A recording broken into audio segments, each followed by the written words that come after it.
I'm a mission trip veteran at NCC, with my first one being Uganda, and it's just been amazing how each and every one has impacted me and how it's led to where I am now and where I'm going. When we were able to spend some time with some children in Addis who live on the street, they live in the sewers of Addis, and they live under an underpass. And the Friday night before we left, we were fortunate enough to go out to dinner with them, and from then on, I just fell in love with these kids, and was able to build an unbelievably deep relationship with kids who live on a street. I think God was faithful to me taking small steps of faith and growing in my faith, and He decided to use this week to just change my entire life 180 degrees. So the whole plane ride home, I could not get the children out of my head. So I spent the next couple of weeks like, what's going on here?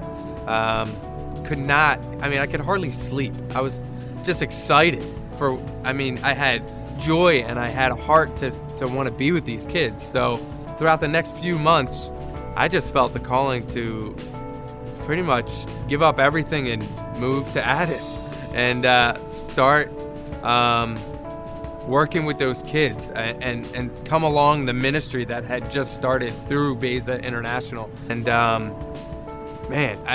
He has just opened every door, and He's made this decision easy. I came back in June, and my decision was 100% that I was gonna give up my cushy corporate job at Aetna.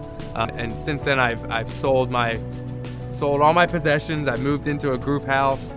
I live in a 1-bedroom basement with pretty much just my clothes. I haven't struggled with it at all. I think I've been really focused on trying to stay humble, obedient, and to just keep showing gratitude because I feel blessed for this opportunity there's no question, serving kids in Addis Ababa is the will of God. The biggest challenge to others and even to myself still is, I'm gonna borrow something from Pastor Mark. Instead of ready, set, go, it should be go, set, ready, because I can promise you I am so imperfect and I'm so not ready for this leap of faith, but I'm going.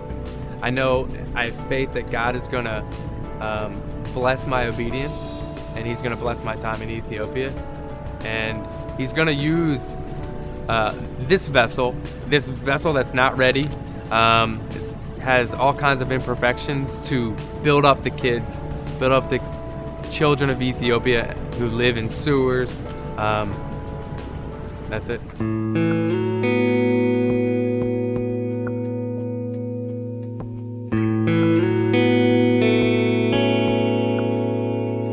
We got kicked out of one house. We were homeless for about 2.5 weeks, stayed at the church, and then we got a new house that is wonderful. It's big. It fits all our boys. We now have 20 boys that are going to school and living at the house.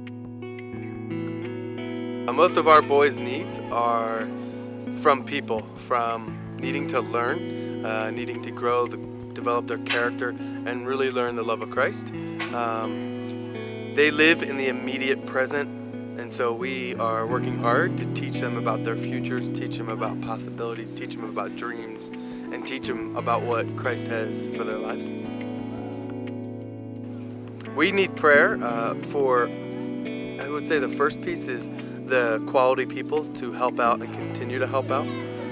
The second piece is just continue prayer for each boy, that their futures develop, that they realize what an opportunity they have in this, and that they just learn what the true love that we have for them is, and the true love that Christ has for them and God wants them to know.